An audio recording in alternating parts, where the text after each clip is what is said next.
is 6:09, and I'd like to open the July 24th Conservation Commission meeting for East Hampton. The meeting is being recorded. Are there any public concern or non-agenda items? No. All right, so our first public meeting is a request for determination of applicability for Eversource Energy. It's the insulator and structure replacement projects between East Street, Brook Street, and Underwood Avenue. Good Could you evening. state your name for the record? Yes, my name is Simon Hilt with Stantec Consulting, representing Eversource. I've got just one of the example figures. This is actually the location that Jay and Jessica visited with us last week. Wednesday at 9 o'clock. Yes, correct. Wednesday the 19th. So- Site visit. That is for reference, so you can kind of see what the maps look like in general, but I'll just flip this open so you can actually have a little bit better view. So, apologize if this is small, but basically we've got the 1962 line, which runs from the Midland Way substation, which is right by the rail trail entrance there, all the way to the gun substation down by the Southampton line. So along this right of way, Eversource has identified several structures that require replacement due to the steel being compromised around the base, and also the several insulators that need to be replaced. There's a total of 18 structures that need insulators replaced. Insulators, if you're not familiar, I might have a good photo in here, are essentially, they do just that. They insulate the conductor from arcing to another portion of the, it's in here somewhere, of the structure, basically keep the electricity in the This conduit. drawing. Yep, perfect, okay, excellent, that's a great reference. So, these guys that you've seen hang down here that looks sort of like a piece of, what is it, rotini pasta? It's a series of basically glass or ceramic bells that insulate the electricity, keep it on the conductor basically, versus having it go back into the structure and ground as it would like to. So those are basically, they've identified a number of insulators that are damaged, either by sometimes people will shoot at them or a tree falls down and knocks one of them, and basically once they are damaged, they have the potential to arc and shut the line down. So that's the gist of the project. So there are basically a number of structures along the line where matting is going to be replaced. Temporary matting will need to be placed within wetlands to cross the wetland. So the maintenance of existing utility structures, infrastructure is exempt from the Wetlands Protection Act, but that exemption automatically kicks them into the 401 water quality regulations. So the DEP was getting so many of these 401 water quality cert requests from Eversource that they said, stop it, you're overwhelming us, and they reached this administrative consent order, which the number is referenced, I think, in the cover letter here. But essentially, it's sort of a general permit to do this type of work where they install temporary timber mats within the wetlands to establish an access road or a pad for construction, basically. So, has anybody seen a timber mat before? Or okay. So essentially, yeah, big pieces of wood bolted together, and those become in basically 4 foot by 6 foot, 16 foot sections. This was in your package. Yep, there you go, Tim. So basically laying those out. And this shows stone top dressed on top of an access road there. So the work placing the mats within the wetland is exempt from actually the Commission's review and DEP's review under the Wetlands Protection Act. Is all done under the 401 regs. So the reason that we're here is because in a number of locations, the access roads, there's a network of existing access roads up and down the right of way, but the structures were put in, I think, about 50 or 60 years ago, and have since seen maintenance, so they've gone back in and improved the roads over time. And basically, because they only get in there every so often, every few years, to do something like this, insulator replacement or whatnot, or actually when they had you guys had the microburst blowdown on top of Mount Tom that took down, I think, 5 structures, had the arms ripped off of them, and so the wires were on the ground. This line was out for several weeks, and they had to go do emergency access. Basically, they winched in all of their equipment using bulldozers to get it across areas, and that was all exempted emergency activities. So anyway, again, the road, basically the network that's out there has grown up with some vegetation. In some areas, there's up to a couple inches of soil that's accumulated on top of the roads. Basically, they need to provide the machinery. Can you flip to the next page? Picture. or actually the one that shows the construction. Oh, back to the other. Yeah, perfect. There you go. So they need to basically establish safe travel routes and work pads, because this is the type of equipment that they are going to be using out there. So it's seriously along bucket trucks, cranes, and things like that, where they actually, because they're doing this work while the line is energized, so they're not shutting it down. But it's very, very tricky because there are so few power generating facilities, power plants left in the area. They're basically pushing power further so that all the lines are required. And most of the time, it's very, very difficult for them to actually get an outage, and when they can get it, it's just a few short days. So they're doing the work live line, and they're going to be using specialized equipment, basically the setup here where they can pick the wires using this robotic arm. It basically holds the energized conductor out of the way, and then a crane and bucket truck will be used to remove the existing insulator and replace it with a new one.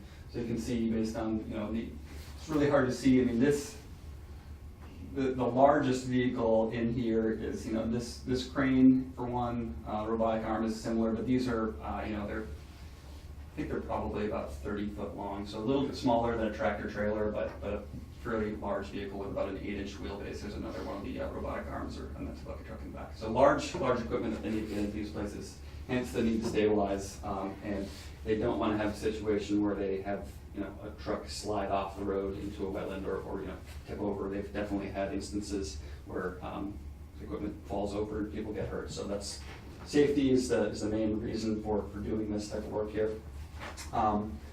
So as far as areas that are subject to the Commission's review under the Wetlands Protection Act, we've essentially got, I think it's 5 different locations where proposed improvements, maintenance essentially to the existing access road is proposed.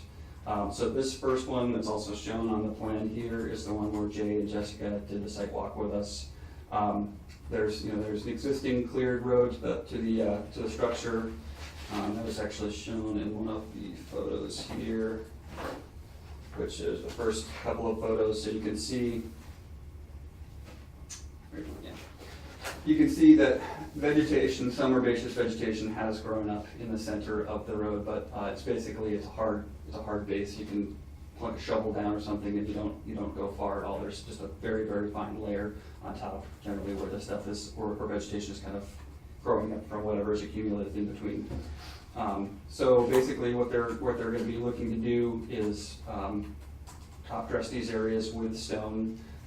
There's a detail that's provided in here, but it's basically a worst case scenario where they really need to do a full road construction. That's really what that detail shows, where they would need to excavate down to a usable grade. But since these are existing roads that have that stone riprap base to them, they don't expect that they're going to need to do anything that substantial. So it'll essentially be some mowing and then placing the stone on top of the existing road. And also in the work pad area is another area where they would need to create that stable platform. This, and there are a couple of other work pad locations which are larger, where they're actually doing structure replacements. That's the reason for the full size structure pad. At other areas along the right of way, and basically this is again worst case scenario. I think this is 150 by 150 foot pad, and they wouldn't actually build it that large, because the cleared limits of the right of way are much narrower. I think you probably got about 20 feet on each side where there's tree growth that they're not planning on cutting any of that, so it'll be working within the existing pad. And again, that pad is shown on the first photo here, the second photo. Now they just leave these pads here when they're done.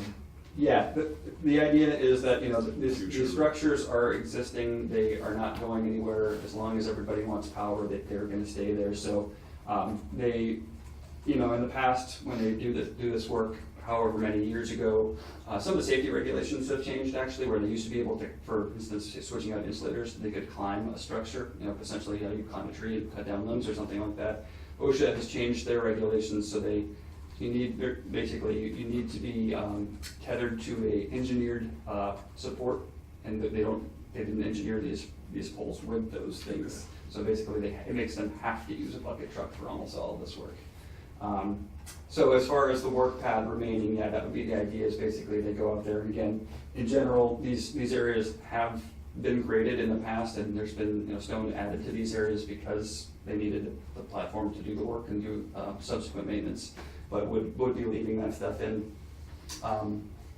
So all of what you are reviewing, which is again this area here, and I can certainly walk through the other sheets if you're interested in seeing those, is buffer zone work. So the plan would be that stone wouldn't be placed within 10 feet of the actual wetland. So where we have crossings, for example, here's a site off of East Street. I should go back a couple sheets so you can actually see the roadway. Basically, the matting would come at least 10 feet out from the wetland, and the addition of stone onto the existing access road wouldn't happen 10 feet within the wetland limit itself. Eversource, the reason actually that this document is as thick as it is because we've attached a pretty good chunk of Eversource's best management practice manual. They have a very, very robust manual that basically details everything that they could possibly ever run into as far as grading, excavation, erosion, sediment control. Those are all the types of things that they have standards that the contractors are required to live by. They also file a SWIP with, or an ENOI to get CGP coverage, that's construction general permit, so that's under EPA. They'll put together a stormwater pollution prevention plan. It's a big document that allows them to basically track, maintenance of activity, or the activity schedule, maintenance of ENS controls, things like that, who's doing inspections, all that type of stuff. That's all standard issue. So essentially what this RDA is saying is that we're looking for a -3, acknowledging that we're doing work within buffer zone, but the work that they're going to be doing is, again, working on these existing graded access roads where they're going to be just improving the surface stability of them essentially so that they have a good travel surface and work surface. Noting that we'll be up to within 10 feet of a wetland boundary, but basically with the BMPs that would be installed, which would be tailored to each area based on topography and whatever else they run into, would prevent alteration of the resource area. So in a lot of these areas, where they actually meet a wetland, it's pretty flat, and they would not have an issue with runoff. In an area where they do have a slope, the road coming down to a slope, they would do things like install water bars or other things like that, which would direct the water into vegetated uplands rather than. Yeah, this boilerplate document had silt fences and. I didn't see anything defined on here where say they're using straw wattles or to protect anything particular. Yeah, I mean, we the best we could do in there is show you conceptual locations of where that stuff will be installed.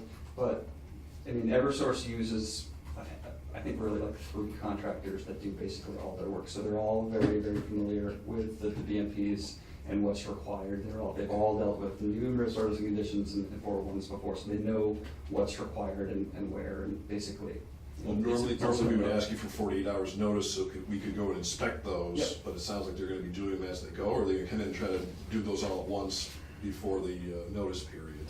I'm not sure, but I think Devlina mentioned on our walk that there somewhere or another we could make it happen so that you would be given, if they do it piecemeal, okay. You might receive several notifications. Okay, right. But if they are able to get it all done in one shot and then give you guys the opportunity to tour, they'll certainly do that.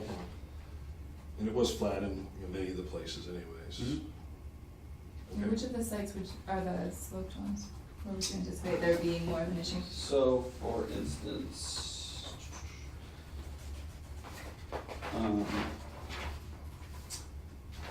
here would be a good one. Off of East Street is one of the longer stretches where they go, where the right-of-way goes cross-country before it actually reaches another neighborhood. The southern portion of the line is almost all through neighborhoods. There's actually a lot of fences that are going to need to temporarily be dismantled, and people are going to have wolf pets in their backyards for a little while. But the northern portion, basically, when we get north of East Street, it's running along kind of the toe slope of Mount Tom.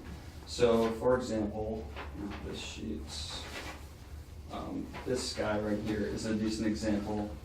There's a little intermittent stream here without any DVW. Again, we're on the slope of Mount Tom, so there are a number of those. and the road does pitch down toward that. So one thing that they would need to do is basically do a little bit, they probably add a little bit of stone to kind of taper that back. They're also going to be matting across that stream with those timber mats, so they'll basically create a bridge across that. So that means they won't need to come all the way down to the bottom of the slope with the stone in the first place. They'll build it down to the point where their mat basically bridges across it. But in that type of area is a place where when they're installing, when they're putting the stone in, first of all, it's generally, I mean, as you can see from the picture here, it's pretty clean, well sorted material that they will deposit with an excavator bucket, so they're going to be pretty surgical as far as the placement of it. And then they would install, I believe they would install the matting first, so then the matting, basically the butt of the mat sort of creates a wall where the stone can go up to, so they're basically placing that on there.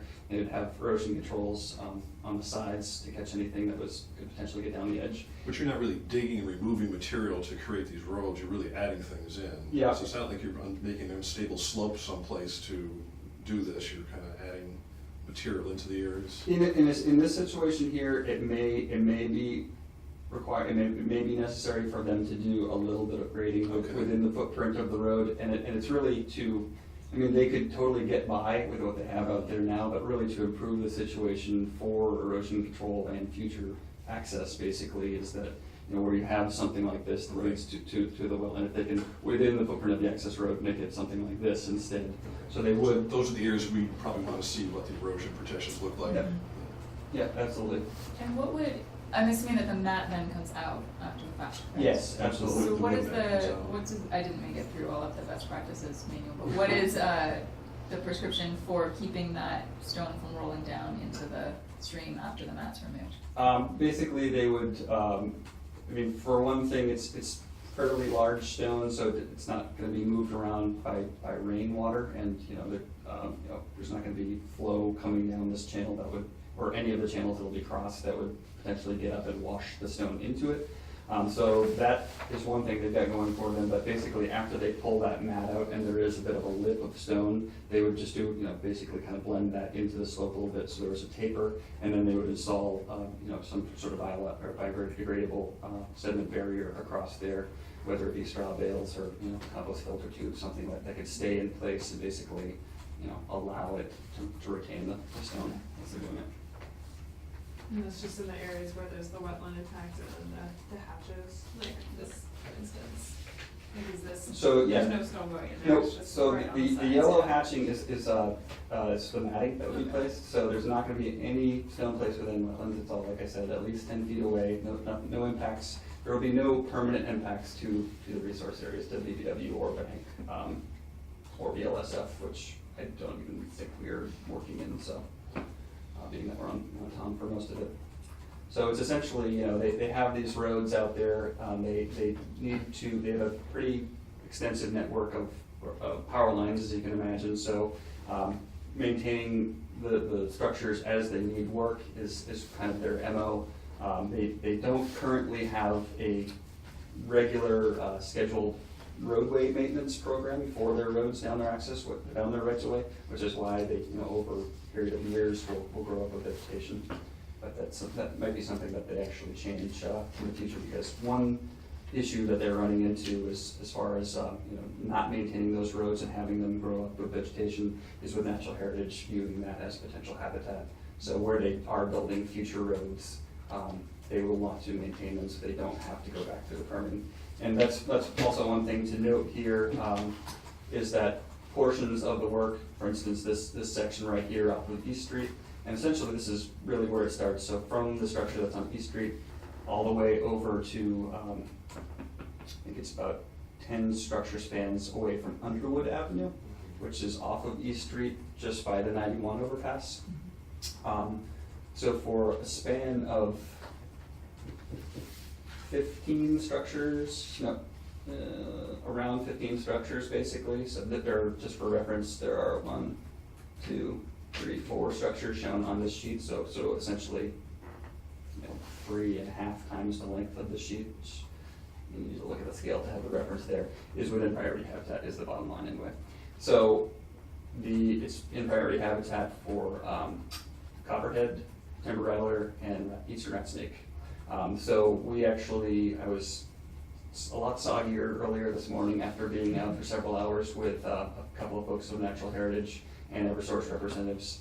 And the purpose of that site visit was to review the areas with them so that they could see the existing roads and the conditions of things out there. We could talk about a voice minimization plan, which is going to likely include our folks doing sweeps in any areas where they have vegetation clearing that's going to be required. They're going to need to have a biologist go out there and do sweeps for the rattlesnakes. So basically, I think that's probably the most significant component of the rare species protection plans will be those sweeps to make sure that within the area that they're working, there is not a copperhead sitting, basically. And it may be required that we actually have a full-time monitor during construction, you know, when they're rehabbing the roads here. But that's to be determined after Heritage has their internal deliberations today. But in any case, we're trying to avoid a take of rare species by implementing those avoidance minimization or rare species protection plans. One of the main reasons, aside from we have no interest in harming rare species, is that while this is being done live line, so fully energized, there is still a schedule with ISO New England, which is the independent operator of the electrical systems, the grid. Basically, they control all the scheduling and they determine when the utility might need to build a new power line or something like that. It has to be scheduled with them because it's not an outage, but it's what's called a non-reclosing agreement. So basically, if a tree falls on the line, it trips the line and sends out of service, and then that line will try to come back into service 3 times on its own automatically. So basically, if the tree hits it and then falls past it, it'll trip it and then come back on and everything's fine, and they have to go out and do an inspection within 7 days. If the thing lays on there, it will trip the circuit 3 times before it goes out of service. So what they have, this non-reclosing agreement is basically that first trip will put it out of service, and so basically if something went snafu, it would not try to kill them 3 times. So we will be filing a MESA project review checklist, and certainly we'll have avoidance minimization or rare species protection plans. But they do have a schedule. That non-reclosing agreement is scheduled for, I think, mid-September. So we are looking to keep that scheduled. So that's why we're working as quickly as we can with Heritage to get our ducks in a row again. They anticipate that the work that they're going to do to basically reestablish the roads and work paths would be probably 2 to 4 weeks. They seem to think it'll be more closer to 2 weeks, but somewhere in that time period as far as how long it would take. So, what else? Would the project size change if you were to do the minimalization plan? Would you have to reduce? No. gravel? Basically, everything that we've got proposed, we've already gone out with Heritage, and ideally, they would like to widen their roads, because, as I mentioned, those big rig trucks up there, and when they need to do a structure replacement, they're bringing it in on a flatbed tractor-trailer truck. So in order to do that, there are certain areas where they might need to widen the road slightly if they have a really sharp turn or something like that. So we already gone through with Natural Heritage to identify, make sure that we weren't doing anything beyond what's already there, and that we're not going to be impacting the areas. And essentially, as I mentioned, these things have an 8-foot wheelbase, which is a couple feet longer than this table probably. And with that 12-foot minimum road, they've only got 2 feet on either side. And so the whole section along Mount Tom, they're traversing the side slope. So there are areas where you've got a pretty, decent drop off. And they would like wider, and they would like to build 16-foot roads, but because we've got the rare species habitat, and apparently it's very, very sensitive because of the species that are there. There's only a few places in the state where they're known to occur. So, I think I have touched on all the major points of the RDA. Oops.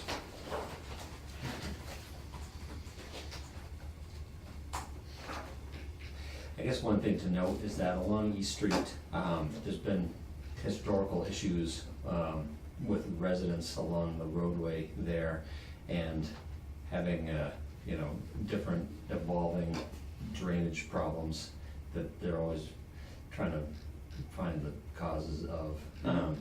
And so, like you'll notice in one of those aerial photos, going through the right-of-way, there's a landowner on the side of the mountain, and on the parcel, the ground surface is very bare. It looks like there's very little undercover. Which is, right there, yeah. Okay. Exactly, yeah. So that's one site that's come up in the past where, I think Jay's actually been up there. Mhm. There's a past comic trust parcel that's down on the other side of East Street, Okay. where, kind of one of these little streams that comes down the mountainside, sort of filled in on their parcel, and it's caused the stream to braid all over their property. There's a couple other residences where, there's a residence sort of up the slope with a long driveway and a couple on the downside Mhm. below.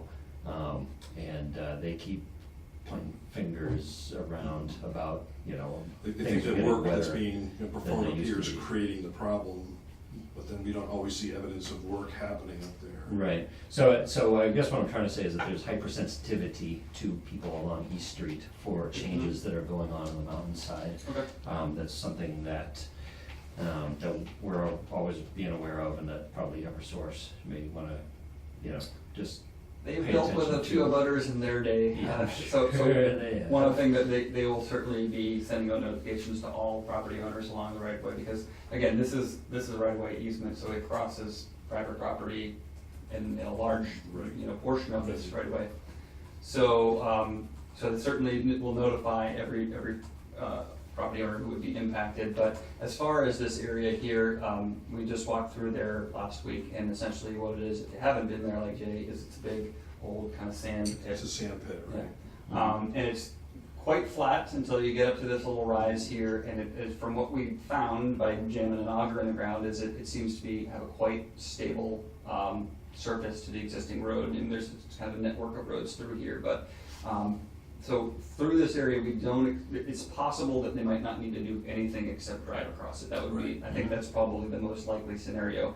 This slope right here, which, leads down to the wetland, or not the wetland, the gravel pit here, is one area where there's the possibility, I went out there with the civil contractor who would actually do the road building, and he thought if anywhere they might need to add stone, it would be basically on this little stretch to climb up here. And it seemed, when you're walking on it, it seemed like it was really hard and stable, but because it's sandy out there and they're gonna be driving, pretty heavy machinery on it, they wanted to reserve the right to potentially, work there versus. Somehow during certain rain events or certain events, material gets down that road and I can blocks understand. culverts or gets through the culverts under East Street and gets into people's backyards and fills in these little streams and overflows into the yards, and it's been a real mess. Yep. Mhm. And then essentially, why you see the matting in this section here is, and this is the case with a number of other places along the project, whenever they're traveling through agricultural fields or on lawn, they'll use that timber matting basically to prevent, serious rutting, because they need to restore those areas, and that's the way they found best to do it. Do you have a stockpile location for the mats, or are they just directly coming? The outfit that does the work is gonna be Northern Land Clearing on this one, and they do Eversource projects throughout all of their territories, which is New Hampshire, Mass, and Connecticut, so they have kind of mini stockpiles in a number of areas, and they're also based out of Palmer.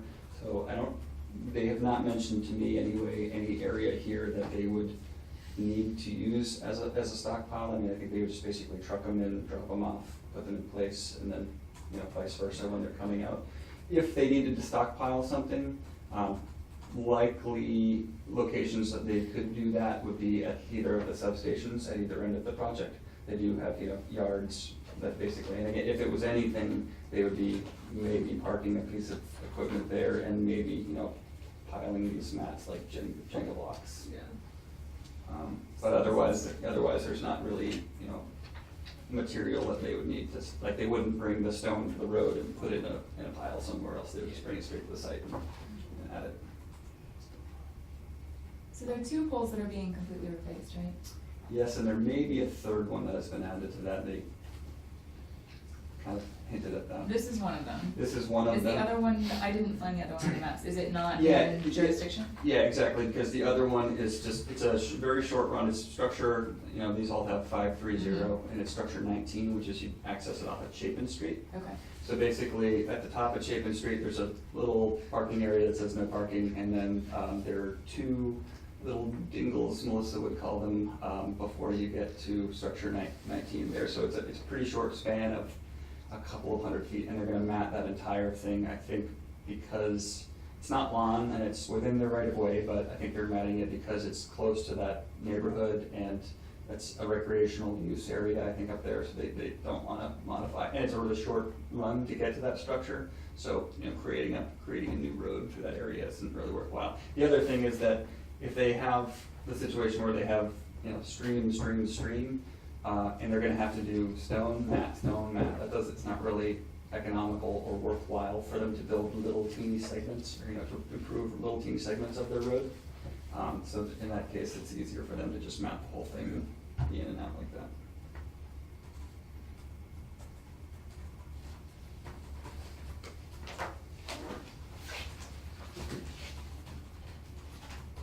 So again, the start of construction, I believe, is September 14th, the start of the maintenance work when they actually need to get in and do the work on the poles, I believe, is September 14th. So they would plan on starting the civil construction, actually do the road and infrastructure pad improvement.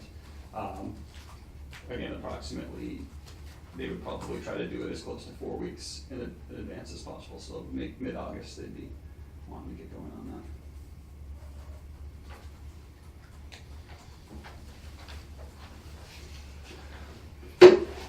Wow, I've never had it just me before. And of course, the cameras. Yeah. Just live. No. No. Do watch it. Oh, they do. Yeah, It goes up on the city website. Okay. yeah. People with small children who were up at night seem to come up to me and say, I saw you on TV.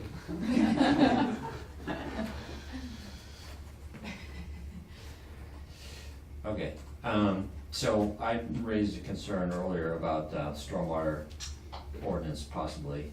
And I apologize for not getting back to your No email, figured problem. we'd discuss it here, and I was also racing around on a number of other things. Sure. So basically, Eversource's standing is that, you know, these are existing access roads that have had, you know, grading and the addition of stone for decades and decades, so that they're basically limiting the work to the areas that they've already disturbed, adding stone to those areas. Again, if you go out there and poke around, you can find that stone sometimes visible, sometimes just below the surface of whatever is accumulated since the last time they went out there. So that's basically their standpoint, is that it's existing areas of disturbance that they will just be placing the rock over, which is not, while each individual stone is impervious, you know, there's, as you can see from that picture, if you were able to bring it up again, that, you know, it's not something that would result in substantial runoff more than any ground surface, you know. You can see the void space in there, basically. If anything, it's an uneven surface too. So it doesn't really promote channelized flow or really fast sheet flow. And the water would, and again, these are compacted roads anyway, so they're probably not all that permeable right now, but wouldn't be significantly less so after the project. That's Eversource's standpoint. And actually, they do have a practice that they can use in some locations, if the slope of the road is not too steep, they can do what they call greenscaping, which is where they actually, I'm not sure if they do it by blowing it all as one mixture, but they can basically apply a couple of inches of loam to the top of the stone and then seed that with a native seed mix, so it basically creates a vegetated surface on top of this, where they still have that hard bottom that they can drive on, or at least, you know, scrape that off if need be to get back out there pretty easily and get out and do that. So if that's something that the commission would feel is necessary, that's something that they can do. And also, as far as the SWIP inspections and whatnot, they're more than happy to provide all of those weekly inspections that will be happening on that. Mhm. I guess in my mind, I mean, the trigger for the stormwater permit is in, you know, at least for the larger project categories, is an acre of disturbance or whatever, you know, and maybe a lot of this isn't actually disturbance, it was just the putting down of material. I mean, I guess it'd be nice to have like a letter or something like that, that addresses the stormwater, you know, ordinance and why, you know, why this work would not be subject to that for those reasons. Okay. That would probably be helpful. Okay. Um, Yeah, I mean, I do understand that even if it was disturbance, though they have sections that are, you know, discontinuous, there is a provision that does capture that, basically. If it exceeds that threshold in lots of little pieces, you can still be in the ordinance, or, you know, the ordinance would apply to you, even if it's not all in one location. But that's basically what they're saying, is that it's existing disturbance that they're essentially just maintaining. mhm.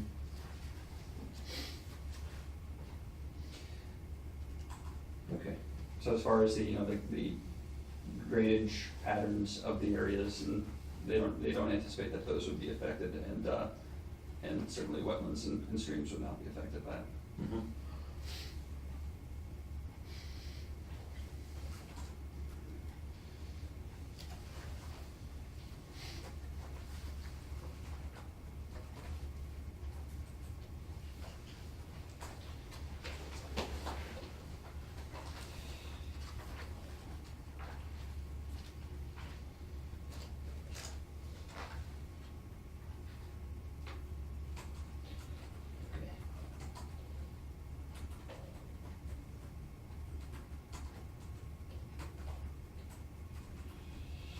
Okay. And if they do encounter an area where there's more than a small amount of soil that's accumulated on the road, you know, if they had to disturb that, that would all be seeded and stabilized as well. Okay. Do you think they'd still be willing to do that greenscaping of the road, considering the habitat formation potential with the different? You know, I think Heritage was sort of leaning towards them doing that anyway. Mhm. So I think they can do that. Again, it's harder for them to commit to doing that in areas where there's too much of a pitch to the road, just because since you're not putting on a whole lot of soil. I mean, in any case, when you have an exposed slope of soil, it's hard to manage that. But they, you know, it certainly works well. I've actually seen it done in flatter areas, works very well, but on steep climbs, they probably wouldn't be able to do that. Mhm.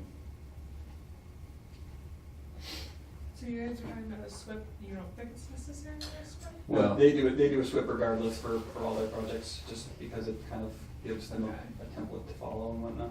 I think it's just like the notifications, weekly updates. Well, no, I mean the applicability of the municipal stormwater ordinance, and then you get the stormwater permit under it.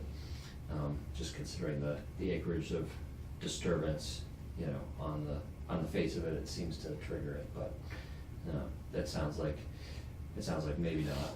Yeah. The other thing, so that ordinance is sort of weird in that it, uses the processes of the other permits going on, you know, in the city, either, Wetlands Protection Act or Planning Board Yeah. permits to do the approval. And I think if it's an application for a project where there is no other permit process, It then comes to you there's, guys. it comes to us, but there's no public hearing required. It's an Yes. administrative review or something like that. Yes. Yeah, so we've never actually been through that before. The ordinance has been, you know, relatively untested in a number of different ways, but just so you know, just in case, you know, whatever. Yeah, I did read that as well, and Yeah. it did say basically if there's no meeting required, you don't need to have one unless, I think, 5 or 10 people, members of the public request it, but if there is a Concom meeting happen, then it's discussed. Yep. Okay, but so you'll provide us a resource, or you will provide us a letter with an opinion on, you know? Yep, absolutely. Okay. Sounds good. Do we want to write that into that form, Uh, or just have it in the minutes? It's separate from the RDA, so I was Yeah. wondering about that too. yeah, Okay. I don't wanna- It's not a condition. I don't wanna mix up the permit processes too much. We do enough already. So you put that in the minutes. Yeah. Okay. I think I'm all set for questions. I should probably say that Ty and Bond, where I work, does a lot of work with Eversource too, but I've had no involvement in this project, and, not my best management practices manual in there either. Yep.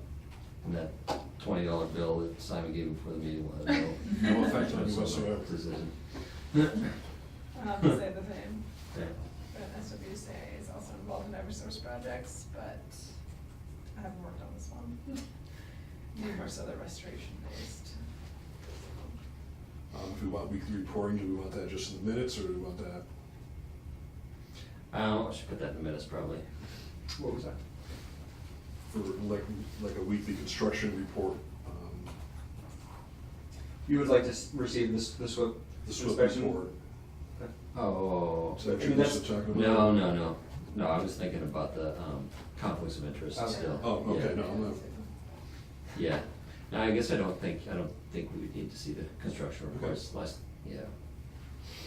But we would want the 48 hours notice, right? I think so, yes. That Yeah. makes sense. Yeah, unless other people thought we should get construction reports, but, We get them not as frequently. I'd just be interested to see like how the seating goes, if we just had to do the greenscaping, just to see if it like works or if it doesn't, you know? yeah. But I guess we can find out at the end of the project instead of.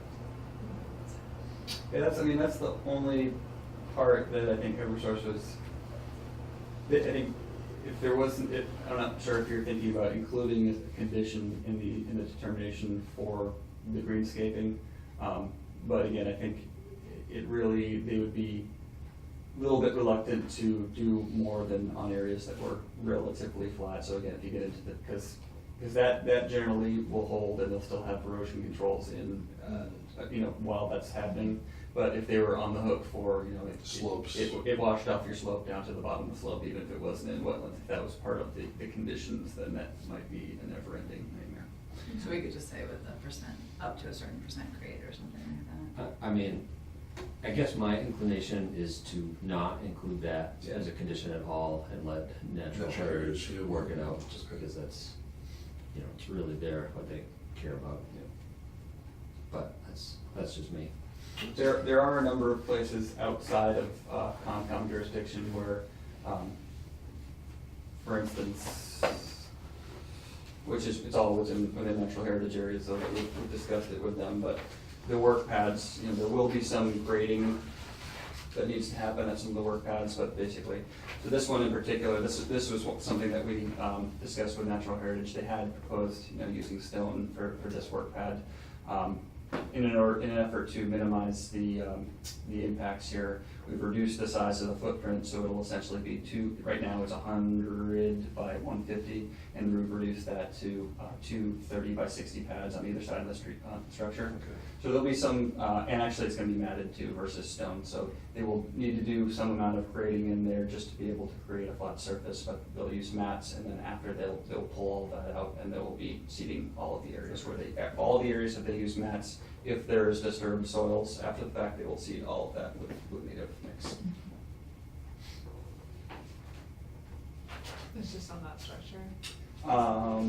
There are a couple of more that are outside. They're well away from wetlands, which are why they're not included in here. It's basically where they had wanted to put down stone for the work pad, whether it's perfectly level or might require a slight amount of grading. But Heritage really wants to minimize the amount of stone that's left out there, and one of the reasons that it was really kind of necessary for us to comply with that, aside from, they want to create Eversource's first priority is safety, next getting work done.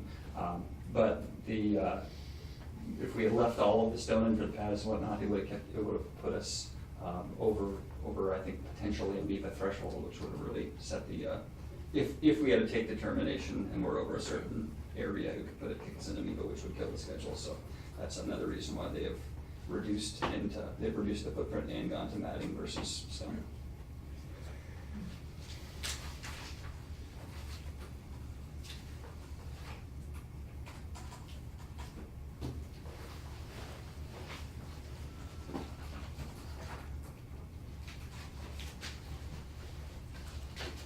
And Jessica Allen Yes. was also up with us on the site visit, so she was able to see this area here and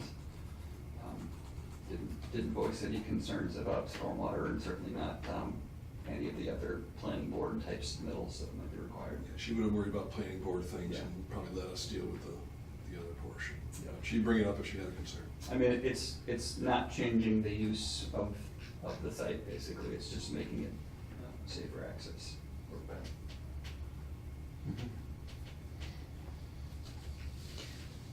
Okay. So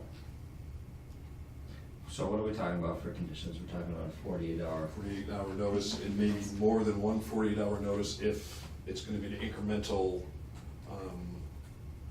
erosion protection plan. So if they're only gonna do certain sites and be ready for the first week, and then they're come back and go to another site and do erosion, we may have to look at it more than once, that's all. You could tell us, which, based on these drawings, which site you were Yeah. doing the 48-hour notice on. I guess that was the only concern there. Because it seems like it doesn't make sense for you to do all the erosion controls at once. It makes sense to do it as you're. Yeah, it depends, sometimes they'll use a designated contractor to do the ENS controls, and they will go in and bang them all Okay. out, but in a lot of cases, it doesn't make sense, because you have to do some amount of vegetation clearing before you can reasonably even install them, so. Okay. They may do some as they go with it. All right, other conditions?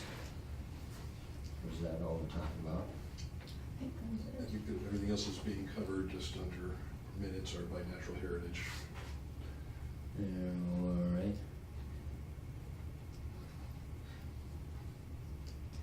Somebody making a motion. Well, I just want to make sure everyone's done the questions and no other concerns.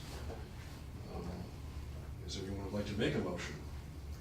I will make a motion to issue a negative determination type 3 that the work does not, where'd it go? The work is described in the request is within the buffer zone as described in regulations, but will not alter an area subject to protection under the act, subject to the following condition of 48-hour construction notice following installation of erosion Check and sediment controls. Check the number 3 box.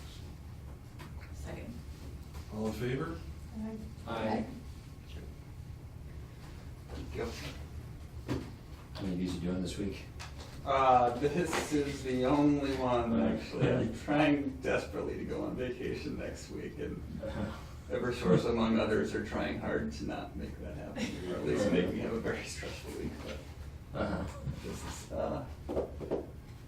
this is the only one that comes to mind right now.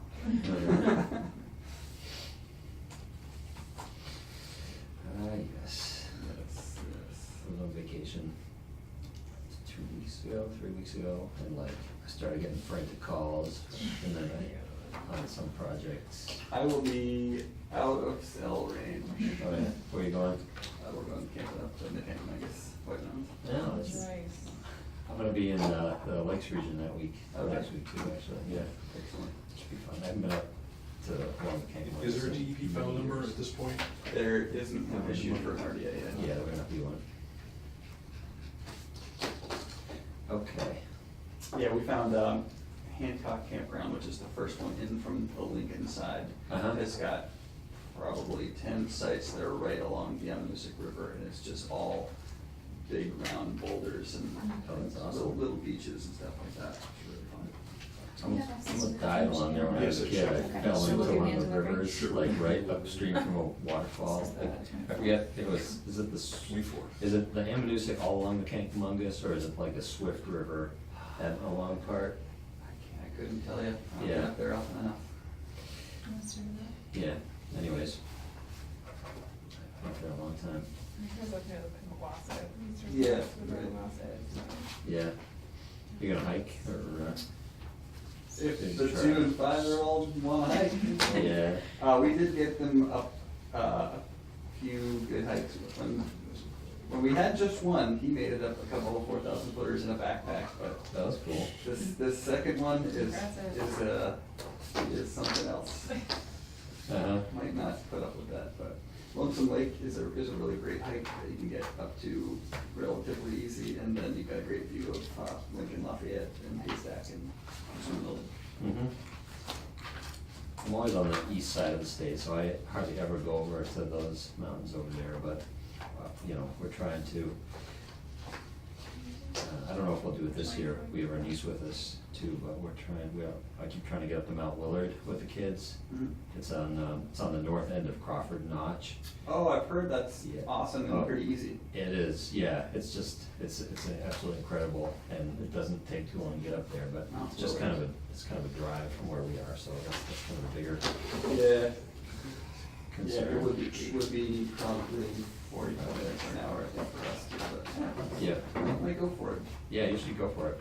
Give me a call if you're going, and I'll say, sorry, we're going to Storyland. Yeah, that's the thing. My brother and my cousin are gonna be going up there the same week, and they're both renting a condo in Lincoln. Yeah. And they're like, yeah, we'll go to Storyland, and we're like, don't mention that around our kids, please. I'm not opposed to Storyland, I think we could have a lot of fun there, but Yeah. if that was a separate visit, yeah, sure, but not in the middle of camping.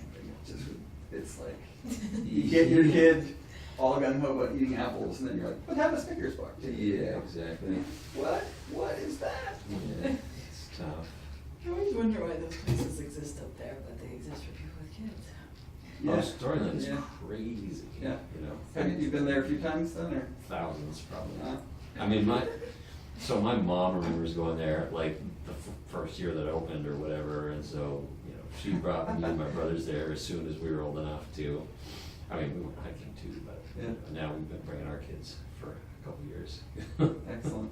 Yeah. And it's good, wholesome fun, it's not like too over the top, or is it just over the top? Oh, it's actually, it's been owned by the same place that owns like compounds for a couple of years, but before that was, you know, That's independently assuming owned. it's the and originals, right? It's kind of like the Right, Simon, it's yours. I don't know, the least over the top amusement park that I know of anyways. Okay. Anyway. If we, I don't know, I would say if we get No, stay rain, away. maybe we'll go there, but. Stay away, Yeah. stay far away. I know, I'm gonna take such hell from my relatives too for Yeah. not taking the kids there.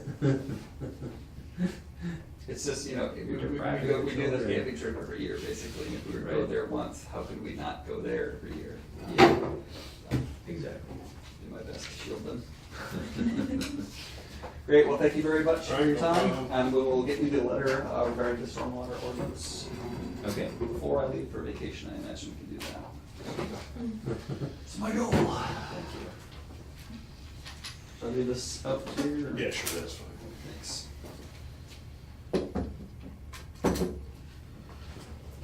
All right, so the other thing, under certificates of compliance was Paul Street, some stormwater management. I didn't see anything come in email-wise about that. I haven't seen anything on that either. Isn't that supposed to be the last one? Yes, it was. Thanks again. All right, Yeah, thank you. thanks to you. So we'll put that, just push that to our next agenda. There were no emergency certifications. Go ahead. So I'm just catching up here. So last time, it was a 33 Meadowbrook Lane thing, but that happened. So that's done. That's off here. I'm just going off. Yep, no, go ahead. Yeah, That's fine. okay. Yeah.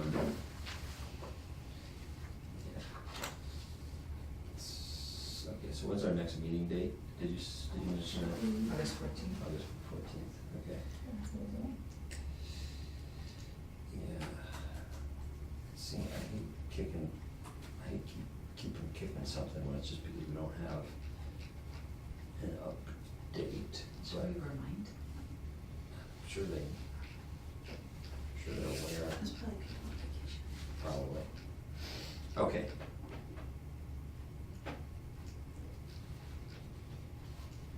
No enforcement certifications, no emergency certifications. Mm-hmm. In enforcement actions,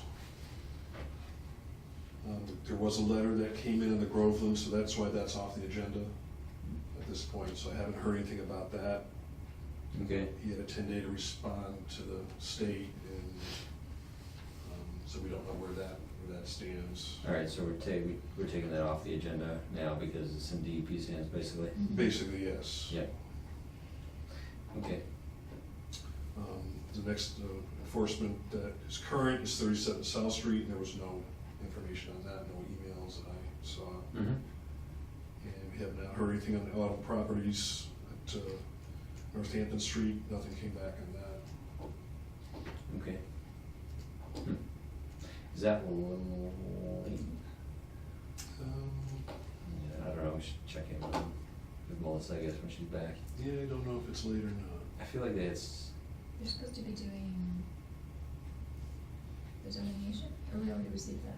I don't No, know. we I already think received the I think delineation. they picked a person, we approved we approved the person that they selected, that they were qualified, and I think they're in the process of doing the delineation. Yep. Is someone from GTA was gonna do the delineation? I can't remember. Is Yeah. that Casey Collins, no? Or Yes. was it Yes, Aspen? yes, Okay. it's Casey Collins. Yep. Okay, anyway. Open space updates, you're up.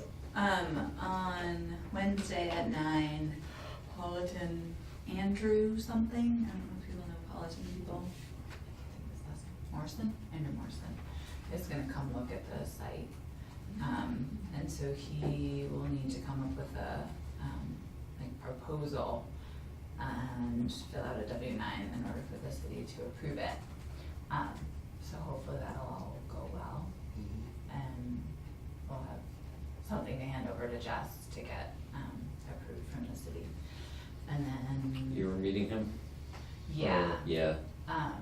I can't stay actually, so I'm just gonna show him the exact site and stuff like that and just Okay. let him do it, so. But this is not, he's not actually doing the work that day, this is just a pre-visit? It's a site visit, yeah. Okay.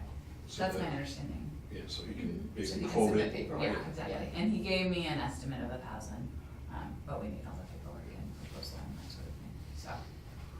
That's what's happening with that, and then once, hopefully all of that will come out well, and that's actually 1,000, if he's right that it's gonna be 1,000, it's less than, we were thinking, which will be great, and then we can do the RDA and get that work started, however we decide to do that work. And then also get Russell out there to mow the trail. That'll be the next step. Is what Politan's doing, are they gonna give us like a management plan after that, or are they just gonna tell us like what we should do and then that's it? Or are they gonna give us like a 5-year thing that we can just keep maintaining it ourselves?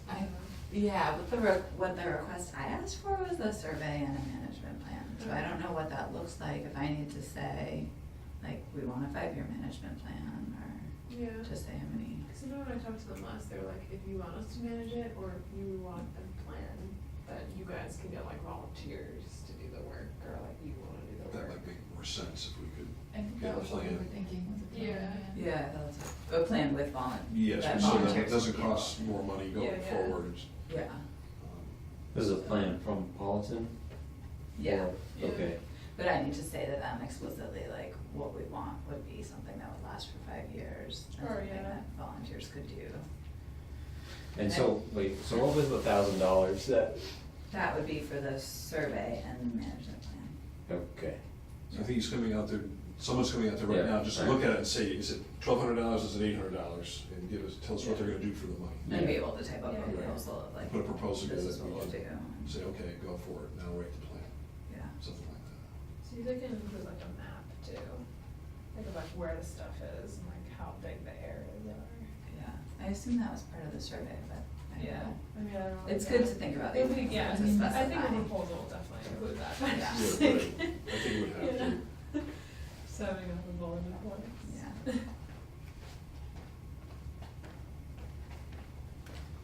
So try doing that map thing with the. Manham? Come on. No, conservation. Sorry, but you look like nice people too. We didn't get a map yet with that other invasive species plan, right? So the pond, national wide ponds, which are the invasive species, I don't. We I got don't those see funny that. maps that Gary Gold I mean, they weren't funny, but they just weren't very specific. Well, I think it's very arbitrary, you know, him pounding around looking at the water. Yeah. So it's not Yeah. like, oh, there's a, you know, a shrub that I can take out, Yeah. it's a little more detailed. Yeah. Aquatic is a little different. This is like scuba diving. His national Scuba icon, diving. that'd be amazing. That'd be pretty gross. It would be pretty gross. All right, compliance updates. I didn't even make it swimmable. Yeah, I agree. You what? Wouldn't it be great if it was swimmable again? Yeah, it would be It great. used to be? Yeah, that boat launch thing was the town beach. Over on, Oh. Near where you, yeah. I put my boat in there twice and it came out the brown ring that I can't wash it off, it won't come off. Oh, I just like, see why that would be an issue. Yeah, it's just, Algae? and it's just algae and stuff. fast growing algae. At the same time, we'd rather not have a ring around me that didn't come off. That's nice to your skin will just rub off. That's It'll be true. cool. Skin is very generous. All right, Paul Street Extension, we kind of covered that, we're waiting for the stormwater management. Pleasant Street Mills, as far as I know, Jessica has not heard anything back about the retention pond that's still holding water, or the plan for the steep slope that keeps eroding into the bike trail, so. Does that become an Oh, I didn't enforcement know that was order on at the some thing. point? Well, I'm saying it's on the same things, it's part of the Pleasant Street issue. That they're- And because it's not closed yet? Yeah, it's still not, it's not retained, it's not retained You're talking about the one where the path goes up yet. Where and the it's ramp steep there, is yeah. really steep, Yeah. it's still not under control. I Yeah. felt like that was pretty obvious from the minute that they planted those tiny little grass things and expected them to hold the wall And on. the slope was like. But the design changed and they created that slope, it wasn't in the original design that steep, Oh, it but wasn't. because they made it that steep, like, it has to be dealt with. Yeah. You know, 'cause it's not gonna be a forever, it'll never last like that forever. Right. Yeah. I mean, yeah. Is it, I forget, is it mulch with plantings or is it grass? It's mulch, but these It's little. really- It's little clumps Yeah. of grass that are this big and this Look far like apart. desert plants because they're so dry Yeah, and they'll never spread because they're in the sun. There is some matting that may have been put down, but it's breaking down. mhm. Yeah, I mean, enforcement would just be going after the city at this, but they're still trying to get the contractor to do it, so. Well, it's either contractor or the design person, Rob Levesque, you know, Yeah. designed it, so he's gotta maybe give us a plan that's, you know, can last, 30 years and not 30 days. Poor things specifying. Don't write that down. Sorry, Nancy.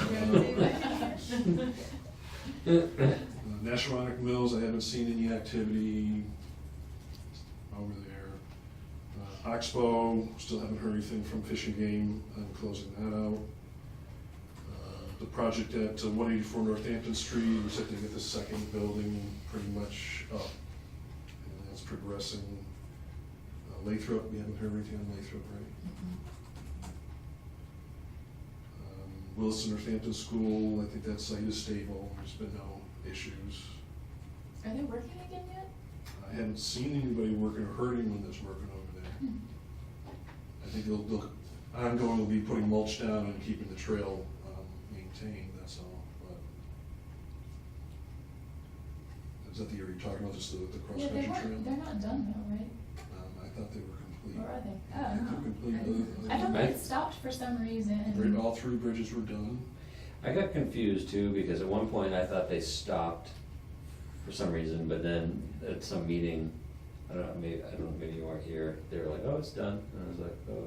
I think all crossings, Oh. all three It's like, crossings are okay. complete. Okay. Okay. So, The one where the chute is the one where it had, it's been planted and there's grass growing and things like that, so.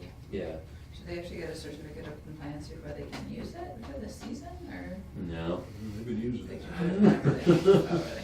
they just need one before they sell it, Yeah. so, that's why some of these are gonna be on here a long time, I think, probably. Because nobody will ever bother to. Well, Yeah. we could also chase them to get them off here, Yeah. if it's done, we could ask Wilson to just take care of it. Yeah, okay. The pond, we should have been doing a treatment today on the pond, was that the plan? That's what the sign said, but I with don't the know, rain. the rain, if that was really the best, Oh. situation or not, so maybe it was passed because of the rain. Yeah, no, disturb we it. can find out. Did you, so I got all those things, and I brought copies in here to put in the file, I guess I don't know, if maybe you guys did that last week or whatever, but, I got a map, I got some maps, Oh, I yeah. got some maps, I got some I pictures. don't think we had hard copies, I think Okay. we were looking at pictures online, because we had emails of the things that we got just before the meeting. Oh, okay. Yeah, so I have the DL results here, I've got photos and things that Gary sent, so I put those in the file. Cool. Yep, Can I see? yep. Do you have water adjustment out there? I guess, yeah, we knew that. The special law that ones ago, looking for last year. Was it there or was it Williston Pond? I I've seen it in the island, it's like after the cemetery. And it's like the area between like, I don't know, it's like an old jetty area, and then there's the park across the water. Yeah. Do you know if any of those are water chestnut? It's Trappa something, something. So no, none of those are. I think, I saw it in the pictures over there. yeah, what it sounded to me like was that they found it and hadn't really been expecting it or something like that. It's- But, I- That's water. Oh, yeah, there is some. That's the, Yeah, it's not on the map list though. found in White Brook Cove. yeah, Where is that? Yeah, maybe that's the, that's, that- yeah, so, yeah, that's This the one. Oh, one. thank you. yep. And where, cemetery, okay.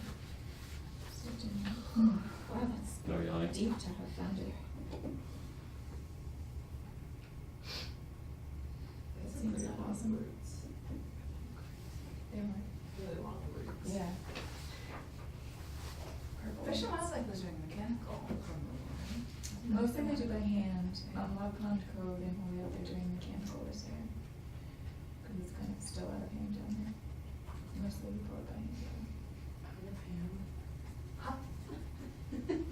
What? It's So- out of hand, yeah. Stop it. Water chestnut in my hand is worth two in the pond. Scientists were like Greater 100 different ponds. Oh, yeah. Other people. Yeah, That's that's really like crazy. Especially, I studied geology in college, there's a lot of geology. Mm-hmm. It's really cool. Like potholes and stuff, like geological potholes. Old ponds, like, you know. Oh. Alright, so, yep. Loven Properties, we did get a construction report, says they're still removing stumps, bringing in fill, removing topsoil where the buildings are gonna be. They've also loam seeded, mulch, straw, about 75% of the berm as well as the side slopes of the basin. So I have not seen that. So it looks like they're making progress. Silt fences. You mentioned that last part again, Dave, sorry. That they have loam seeded and mulched with straw about 75% of the berm as well as the side slopes of the basin. The mitigation basin? I'm Yeah, assuming stormwater that's what- basin. Stormwater basin. Okay. And then they've also seeded and mulched and straw the slope along the driveway north side. And silt fences or log barriers are still in place.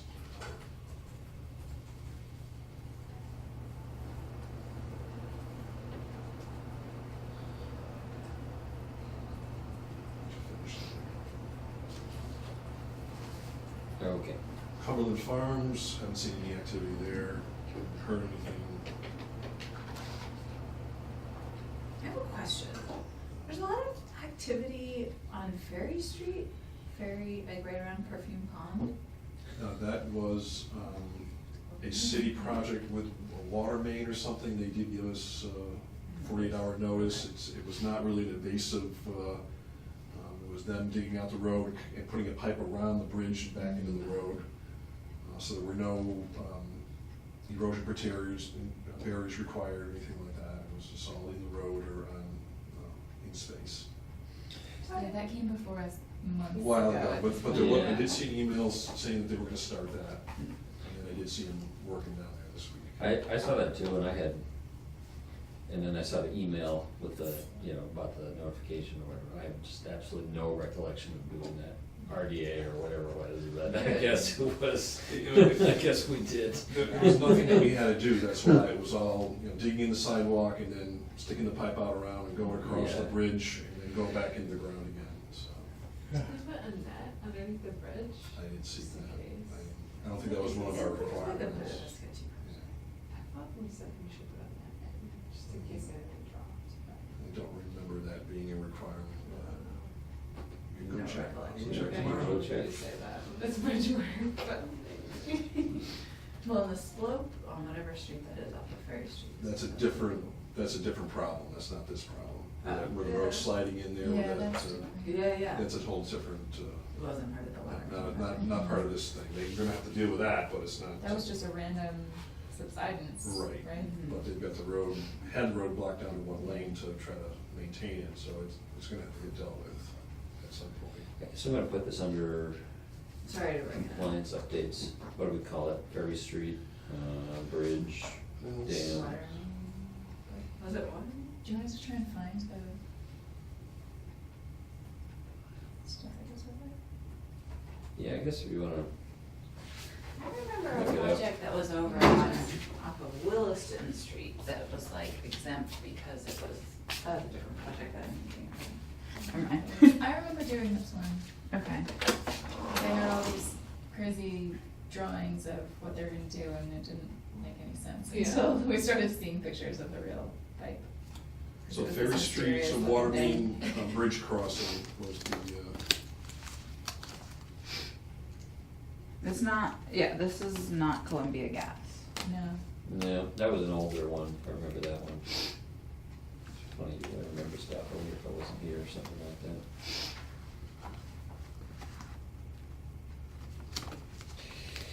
Maybe we're just losing it.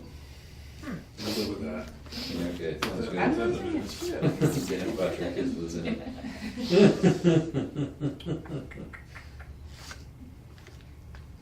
Looks like Yeah, exactly section. Commissioner update. Ferry Street Water Main Bridge crossing. There you go. It was last summer, Dan. I bet we Yeah, were both on that was a long vacation. time. Yeah, probably. July 2016. Yeah, I was not here. Yeah, That's there's all good. those crazy pictures that was like. That is so reassuring when I Yeah, get there's a that. little red line markup on a drawing, what they were gonna do. Was it on that? July something? July 2016. The request was filed July 7th. But it's an RDA, so it's not really even a compliance update, because it's not a permit. Yeah, Right. general business, yes. It's kind of a general business thing. Yeah. We, Because somebody saw it. yeah. Look at this. We're not crazy. We didn't sign it. Little slackers now. Did we put any conditions on it? Just, I think, 48-hour notice, and that's what they gave us. It's like literally a year ago. No. Yeah.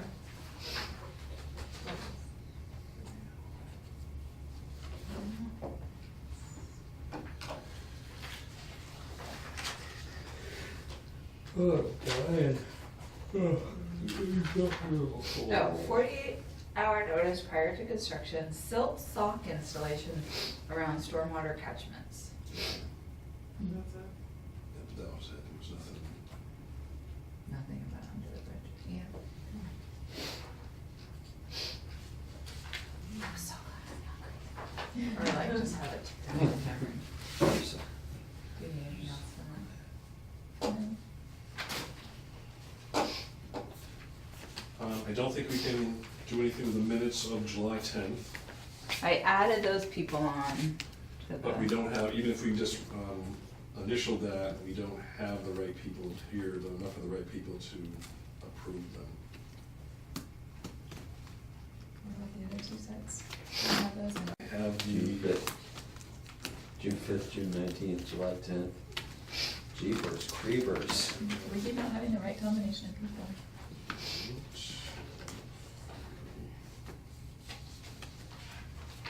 got 2 page 3s and 1 page 1.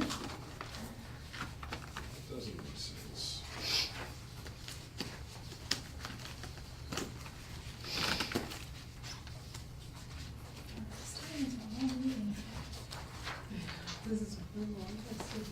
Marissa must keep us in Who does? Who's just like, here. Oh, no. You guys weren't here for the first couple meetings she chaired. When it took like 3 hours to read the mail. oh my gosh. When Melissa was first the chair? But yeah, do you remember that day? Why? Had it just been piling up for ages? No, she just like read every one. Listen. I don't think I have the correct copies to Shouldn't say it out loud. deal with Story those. Oh, I was so proud of myself for finding this and now, oh, I found it again. So I think we'll have to just push all 3 of those out, 5th, 19th, and 10th. It's like, you know, at that point, it's like, no one remembers what happened on the 5th anyway, so why does it matter who's voting on it? I'm just kidding.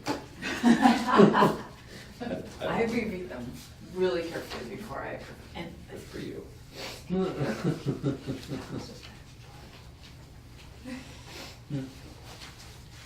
Okay, This is the thing that we signed tonight. You want to try to file that one?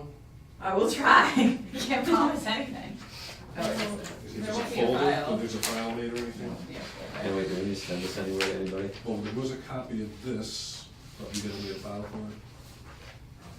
I don't think so. A copy must be sent to the appropriate DEP regional office, Better not file it. so they're in here. Great. We have to send it, but it doesn't mean that I respond.